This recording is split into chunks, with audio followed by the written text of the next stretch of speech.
இன்றைக்கி திருவண்ணாமலை மாவட்டத்தில் காலையில் நாங்கள் ஒரு 6 மணிலேருந்து சர்ப்ரைஸ் ரைட் பண்ணிகிட்ருக்கோம்.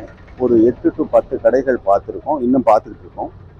இதுவரைக்கும் 2 கடைகளில் தான் நம்ம செயற்கை முறையில் பழுக்க வைக்க பழங்கள் பறிமுதல் செய்யப்பட்டிருக்குது. 1 கிலோ 1.25 டன்னுக்கு பறிமுதல் செய்யப்பட்டிருக்கு.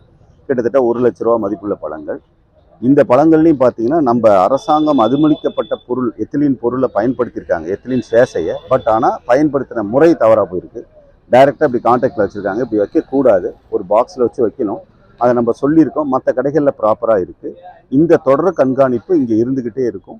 நம்ம இந்த மாம்பழ சீசன் முடிஞ்சதுக்கப்புறம் மற்றபடி வாழைப்பழம், இந்த பப்பாளி போன்ற பழங்களை பழுக்க வைக்கிற முறைகளை நம்ம தொடர்ந்து கண்காணிப்போங்கிறத தெரிவிச்சுக்கோம்.